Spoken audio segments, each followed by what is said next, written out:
Hi guys, and welcome to A Dog Soul, your start to a trusting relationship with your dog. I'm Anita, I'm a professional dog trainer, and today we talk about why small dogs are so aggressive towards other dogs. So stay tuned and have fun.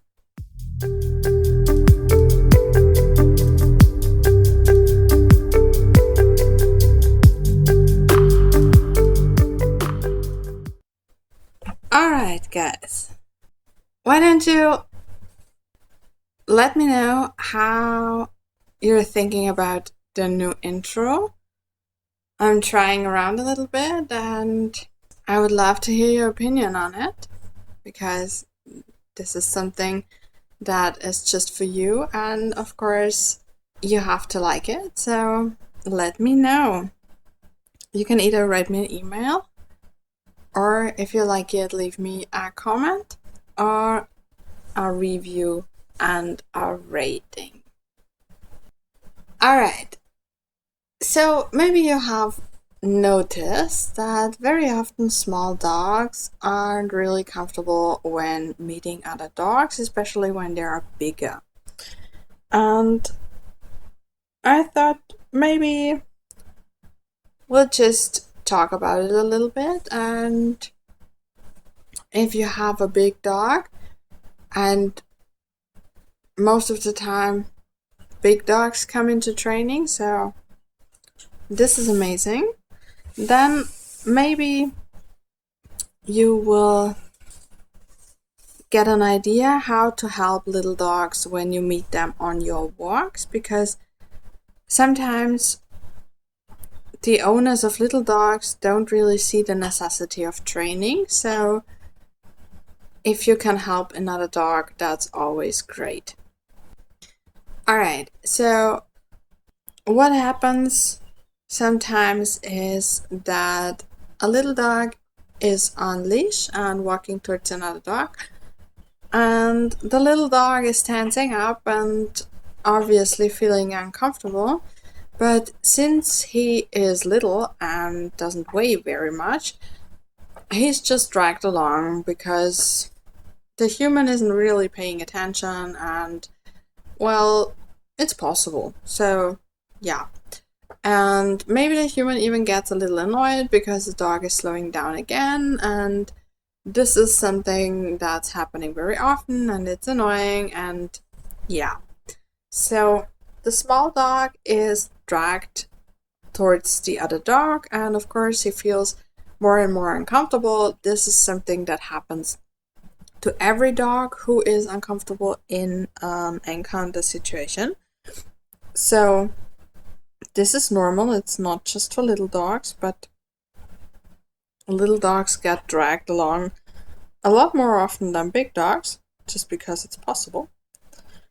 And what also happens only to little and very furry dogs, even if they're not that little, is that whenever they scream their lungs out because they are so uncomfortable, so scared, and just wanna leave the situation, people find it funny and they don't take them seriously. And it's just, I don't know why this is happening, because it's, for starters, not funny. Having a dog that is absolutely out of his mind, scared, is not funny.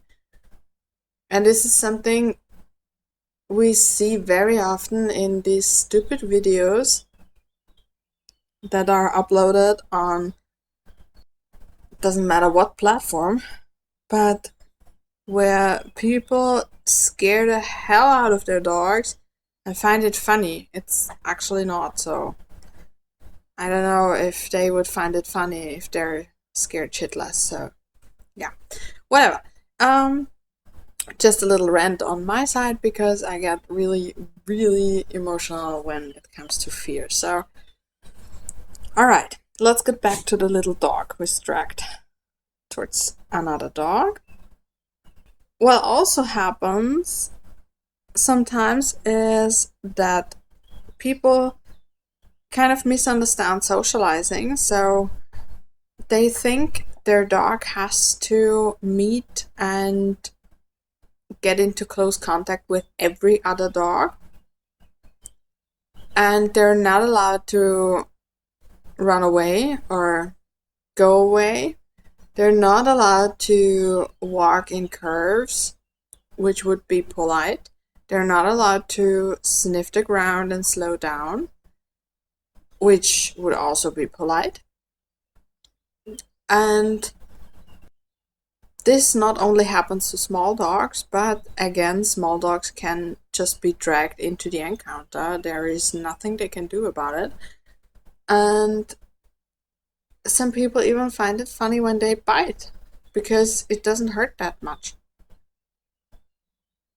And that's really something very concerning. It shouldn't happen.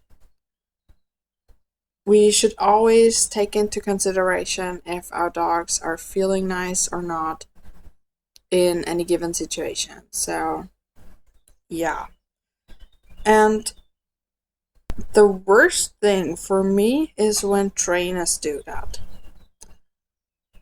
So, for example, when a small puppy is in a puppy class and the puppies are running around and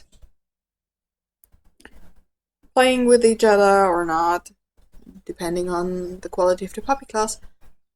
And there is a small puppy in this class, a little bit afraid and trying to hide behind mommy, and the trainer is just not allowing that.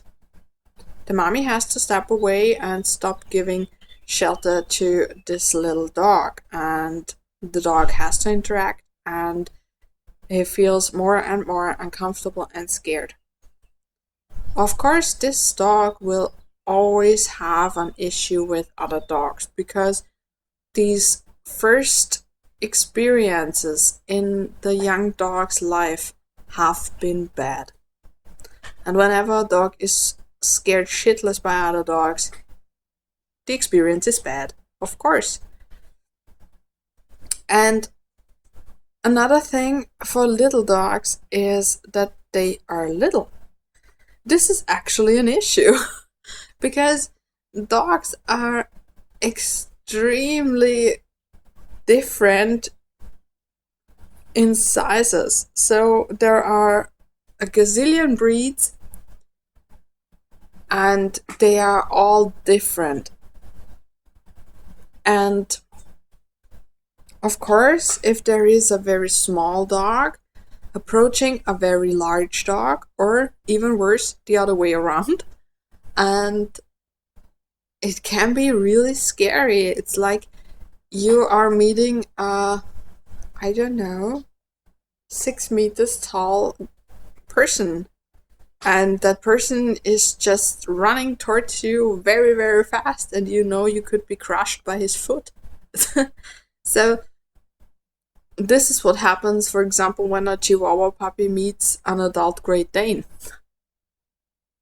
The puppy is not really a lot bigger than the paw of the Great Dane. So, yes, and it's not only Great Danes, it's a lot of breeds that are a lot bigger and a lot heavier.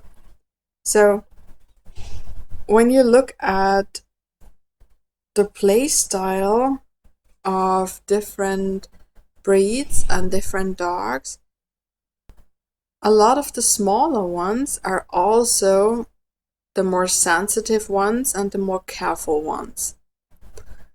For example, a lot of the herding breeds are very, very sensitive and very careful with each other when playing. They are almost not touching each other, and they prefer running games. It's the same, for example, for a lot of Chihuahuas. It's not the same for terriers. Doesn't matter if they are small or big. Terriers are a little more rough most of the time, so they play a little more roughly and go into full contact with each other and just do those very close fighting games and stuff like that. So a dog like that doesn't have the same issues as a dog that is very sensitive and doesn't want to be in close contact with other dogs. So why are the small terriers very often aggressive towards other dogs? Well, the first issues apply to them as well, even though they are normally a little more confident and a little more outgoing. But of course, they are still small and other dogs are still big and they can still be dragged around. So, yes, this applies also to terriers. But for terriers, there is one more specialty, and that's terriers are bred to stick to what they're doing, because they have to go hunting on their own and deal with whatever animal they find. And it doesn't matter how big the terrier is, this is what they're bred for originally. So this is what they can do. And if they start something, they finish it. And that's why whenever a terrier is starting to react to another dog, it's so difficult to get him out of it, because he wants to finish it. It doesn't mean that he wants to kill the other dog, it just means he wants to resolve the situation and resolve it in a way he has already started. That's making the other dog go away. So, of course, training is the same for both small and big dogs.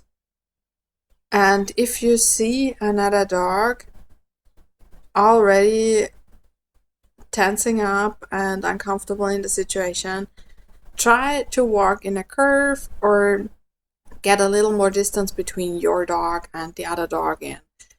The dog will definitely thank you for it.